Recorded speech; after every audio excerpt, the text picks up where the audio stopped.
আসসালামু আলাইকুম এভরিওয়ান, আমি Sajib, welcome to a new blog.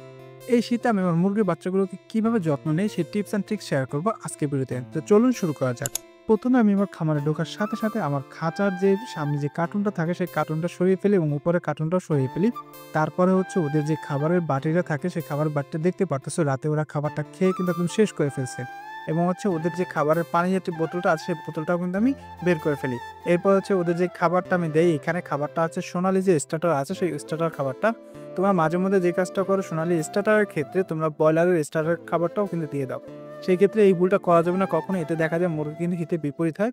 তো আমি চেষ্টা করি সবসময় সোনালী স্টার্টার খাবার দেওয়ার জন্য এবং ডক্টররাও কিন্তু রিকমেন্ড করে সোনালী স্টার্টার খাবার দেওয়ার জন্য।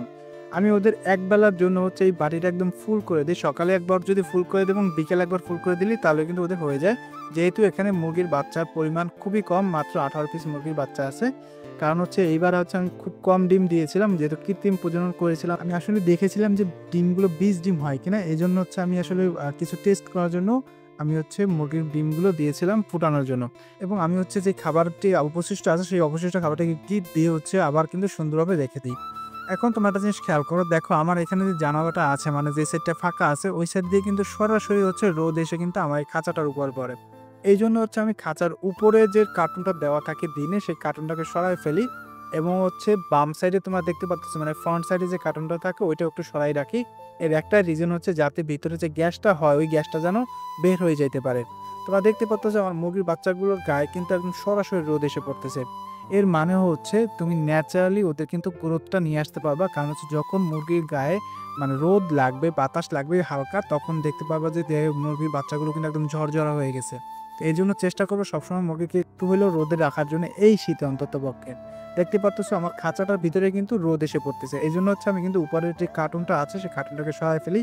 তোমরা চেষ্টা করবে এই শীতে মিনিমাম হচ্ছে ১ ঘন্টা হলেও কিন্তু মুরগির বাচ্চাগুলোকে রোদে রাখার জন্য। এতে হবে কি মুরগির বাচ্চাগুলো কিন্তু অনেক ঝরঝরা হবে। এবং তোমরা আমার হাতে যে ওষুধটা দেখতে পারত সেটা হচ্ছে জিসবিট একটা ওষুধ। এটা হচ্ছে একটা জিঙ্ক। এই ওষুধটা যদি তোমরা ১৩ থেকে ১৪ দিন বয়সে মুরগির বাচ্চাগুলোকে দাও তাহলে হচ্ছে মুরগির বাচ্চাগুলোর একটা গ্রোথ আসবে কিন্তু খুব দ্রুত। এবং ওদের খাবার পানি দেওয়ার পরে আমি কিন্তু ওদেরকে সেই কার্টুনগুলো দিয়ে কিন্তু আবার ঢেকে দিয়েছি। কারণ হচ্ছে রাতে কিন্তু অনেক ঠান্ডা পড়ে। কার্টুনটা দেওয়ার পরে হচ্ছে এখানে যে লাইটটা দেওয়া আছে সেই লাইটটাকে আমি দিয়ে দেবো। যেহেতু এখন দিনে কিন্তু রোদ পড়ে এজন্য হচ্ছে আমি কিন্তু লাইটটা দিনে দেই না। তোমাদের ওখানে যদি ঠান্ডা পড়ে তাহলে অবশ্যই কিন্তু দিনেও লাইটটা জ্বালিয়ে রাখবা। এবং যেদিন রোদ ওঠে না সেদিন কিন্তু আমি দিনেও কিন্তু লাইটটা জ্বালিয়ে রাখি। তোমরা চেষ্টা করবা সবসময় লাইটটাকে জ্বালিয়ে রাখার জন্য। যদি রোদ পড়ে তাহলে হচ্ছে অবশ্যই লাইটটাকে অফ করে রাখবা। ভিডিওটি দেখার জন্য তোমাকে অসংখ্য ধন্যবাদ। ভিডিওটি ভালো লাগলে একটি লাইক দিয়ে শেয়ার করে দিয়ে ইউটিউব থেকে সাবস্ক্রাইব মাই ইউটিউব চ্যানেল। দেখা হচ্ছে পরবর্তী কোনো ভিডিওতে। আসসালামু আলাইকুম ওয়া রাহমাতুল্লাহ।